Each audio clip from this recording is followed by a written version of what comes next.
હિન્દુ નેતાઓને social media થકી ધમકી આપવાના મામલે મૌલવીની પૂછપરછમાં વધુ એક નામ સામે આવ્યું છે, જે આરોપીની નેપાળ બોર્ડર નજીકથી ધરપકડ કરી લેવામાં આવી છે। હિન્દુ નેતાઓને સોશિયલ મીડિયાથી ધમકી આપવા મામલે કઠોરના મૌલવીની પૂછપરછ કરવામાં નામ ખુલતા ક્રાઇમ બ્રાન્ચે નેપાળ બોર્ડર નજીક બિહારના મુઝફ્ફરપુરથી સવારે શહેનાઝને ઊંઘતો ઝડપી લીધો હતો। પકડાયેલા મૌલવીનું મોહમ્મદ સોહેલ ઉર્ફે મૌલવી અબુબકર ટીમોલ સાથે આરોપી મોહમ્મદ અલી સોશિયલ મીડિયાથી સંપર્કમાં આવ્યો હતો, જેનું પાકિસ્તાન કનેક્શન હોવાનું પણ સામે આવ્યું છે। તેના મોબાઈલમાંથી પાકિસ્તાનના નંબરો પણ મળી આવ્યા છે, તો આરોપી પાકિસ્તાનમાં જઈને આવ્યો હોય તેવી આશંકા છે। આરોપી શહેનાઝનું સાચું નામ મોહમ્મદ અલી મોહમ્મદ સાબિર, જે 25 વર્ષનો છે। તો મોહમ્મદ અલી પાસેથી એક મોબાઈલ મળી આવ્યો છે અને મોબાઈલમાંથી 2 વોટ્સએપ મળ્યા છે। ક્રાઇમ બ્રાન્ચની ટીમે મોહમ્મદ અલીને પકડવા છેલ્લા 5 દિવસથી નેપાળ અને બિહારના મુઝફ્ફરધામમાં નાખ્યા હતા।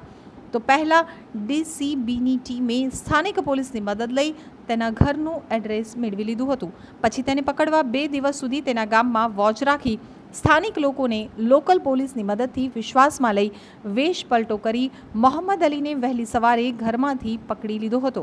આરોપી નેપાળમાંથી છૂટક મજૂરી કરે છે અને બિહારમાં મુઝફ્ફરપુરમાં રહે છે, જે નેપાળ બોર્ડર નજીક આવેલું છે।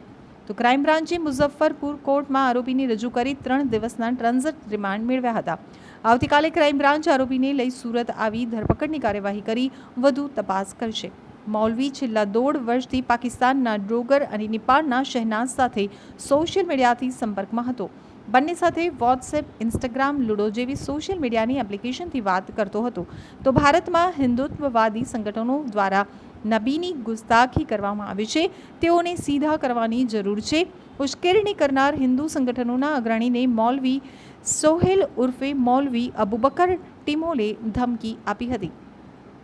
આરોપી મોહમ્મદ અલી નેપાળના સિમ કાર્ડથી શહેનાઝ બની સોશિયલ મીડિયાથી સનાતન સંઘના રાષ્ટ્રીય અધ્યક્ષ ઉપદેશ રાણા, એક ન્યૂઝ ચેનલના editor in chief Suresh Chauhan, હૈદરાબાદના હિન્દુવાદી નેતા રાજા સિંહ અને નુપુર શર્મા સહિત 4ને ધમકી આપી હતી। ક્રાઇમ બ્રાન્ચે મૌલવીના ભાઈની પણ આ મામલે પૂછપરછ કરી હતી।